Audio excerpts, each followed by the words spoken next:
नमस्कार बच्चों, आज हम सब कक्षा 7 की हिंदी व्याकरण के चैप्टर 19 यानी पाठ 19 वाक्य विचार यानी सिंटैक्स इस पाठ का अभ्यास कार्य करेंगे। क्योंकि इस पाठ को हमने पिछली वीडियो में पढ़ लिया है, इसलिए इस वीडियो में हम इसके अभ्यास कार्य को करेंगे। ठीक है। अभ्यास बहुवैकल्पिक प्रश्न, सही विकल्प चुने। पहला प्रश्न है, रचना की दृष्टि से वाक्य के कितने भेद हैं? तो उत्तर है 3, यानी रचना की दृष्टि से वाक्य के 3 भेद होते हैं, इसलिए ख ऑप्शन सही है। ठीक है। दूसरा प्रश्न है, अर्थ की दृष्टि से कौन सा भेद वाक्य का नहीं है? तो अर्थ की दृष्टि से सरल वाक्य जो है यह वाक्य का भेद नहीं है। यह कैसा है? यह रचना के आधार पर है, इसलिए क ऑप्शन सही है। तीसरा प्रश्न है, 2 या 2 से अधिक सरल वाक्य योजक शब्द द्वारा जुड़े उसे क्या कहते हैं? जब योजक शब्द के द्वारा 2 या 2 से अधिक शब्द जुड़ते हैं तो उसे संयुक्त वाक्य कहते हैं, इसलिए ग ऑप्शन सही है। चौथा प्रश्न है, मेरा मित्र कैलाश बीमार है, इस वाक्य में उद्देश्य क्या है? तो इस वाक्य में उद्देश्य क्या है? कैलाश, जबकि मेरा मित्र यह उद्देश्य का विस्तार है और बीमार है यह क्या है? यह प्रेडिकेट है यानी विधेय है। ठीक है, तो इसमें आपका ख ऑप्शन सही है। ठीक है। पांचवा प्रश्न है, कक्षा के छात्रों ने मोहन को अपना मॉनिटर बनाया, वाक्य में विधेय क्या है? तो वाक्य में क्या है विधेय? मोहन को अपना मॉनिटर बनाया, इसलिए ग ऑप्शन सही है। जबकि कक्षा के छात्रों ने, यह क्या है? यह सब्जेक्ट है यानी उद्देश्य है। ठीक है।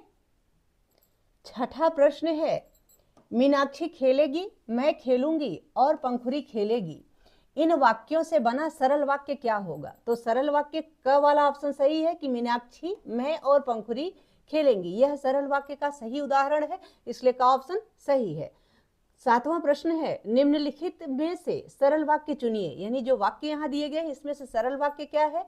तो सरल वाक्य है, माँ अखबार पढ़ चुकी है, इसलिए का ऑप्शन सही है। ठीक है।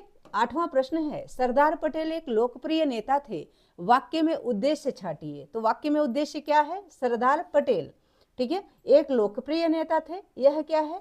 यह विधेय है यानी प्रेडिकेट है। आगे देखते हैं। नौवां प्रश्न है, नीम एक बहुउपयोगी वृक्ष है, वाक्य में विधेय छाटिए। तो वाक्य में विधेय क्या है? बहुउपयोगी वृक्ष, इसलिए ग ऑप्शन सही है। ठीक है। 10वां प्रश्न है, विस्मय, हर्ष, शोक, घृणा आदि भाव किस वाक्य में होते हैं? तो विस्मयार्थक वाक्य जो होते हैं उसी में हर्ष, शोक, घृणा, विस्मय आदि ये भाव होते हैं। ठीक है, इसलिए घ ऑप्शन सही है। आगे देखते हैं। बोधात्मक प्रश्न है और इसमें पहला प्रश्न है, वाक्य के कितने अंग होते हैं? उदाहरण देकर समझाइए। तो इसका उत्तर इस प्रकार से है कि वाक्य के 2 अंग होते हैं, उद्देश्य और विधेय। उद्देश्य और विधेय यहाँ अलग अलग करके लिखा गया है, जैसे भागता हुआ चोर तुरंत पकड़ा गया, इसमें भागता हुआ चोर उद्देश्य है और तुरंत पकड़ा गया यह विधेय है। दूसरा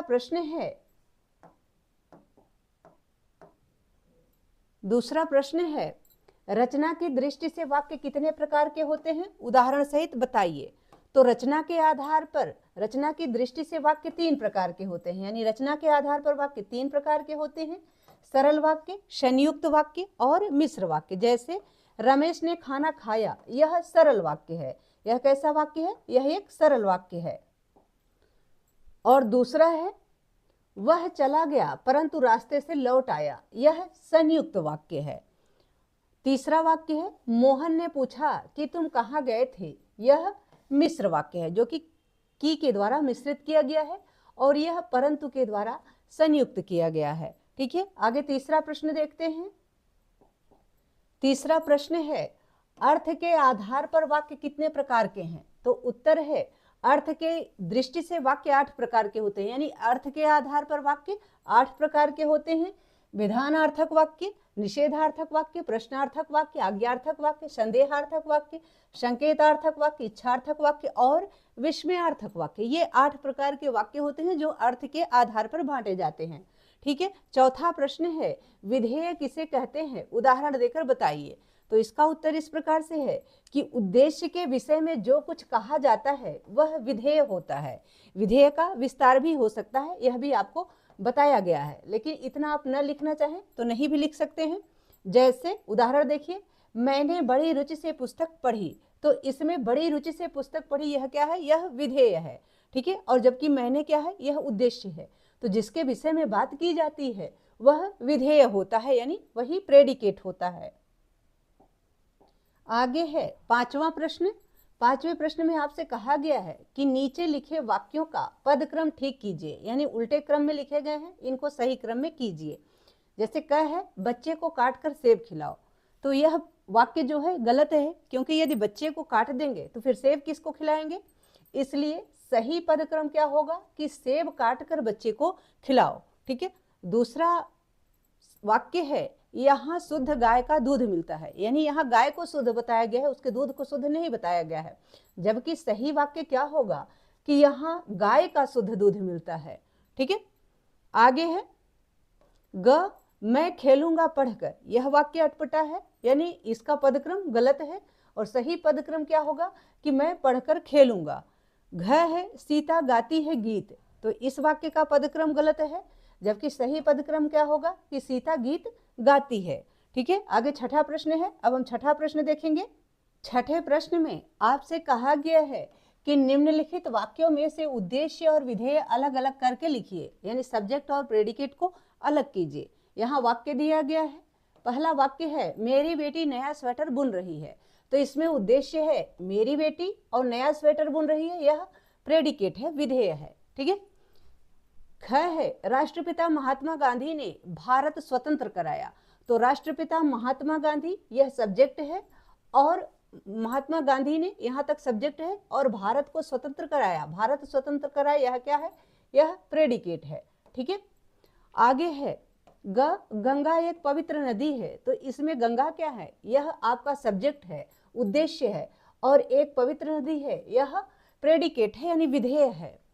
घ है उसकी पत्नी कमला अच्छा खाना पकाती है, तो उसकी पत्नी कमला यह क्या है, यह सब्जेक्ट है, उसकी पत्नी कमला यह सब्जेक्ट है और अच्छा खाना पकाती है यह विधेय है, उद्देश्य है। ङ है आप क्या कर रहे हैं, तो इसमें आप जो शब्द है यह उद्देश्य है और क्या कर रहे हैं यह विधेय है, यानी प्रेडिकेट है, ठीक है। 7वां प्रश्न देखते हैं। 7वें प्रश्न में आपसे कहा गया है कि नीचे लिखे वाक्य प्रकारों का एक एक उदाहरण लिखिए, यानी जो वाक्य के प्रकार आपको यहाँ बताए गए हैं इनके एक एक वाक्य आपको लिखने हैं। जैसे पहला है प्रश्नार्थक वाक्य, तो प्रश्नवार्थक वाक्य क्या होगा कि तुम कहाँ गए थे। इच्छार्थक वाक्य वह होगा कि तुम्हारा कल्याण हो, यानी इच्छा जाहिर की गई है। आज्ञार्थक वाक्य तुम यहाँ से चले जाओ, ऐसी आज्ञा की गई है। निषेधार्थक वाक्य यानी किसी कार्य के न होने के बारे में बात किया गया है, तो वाक्य है वह नहीं आएगा।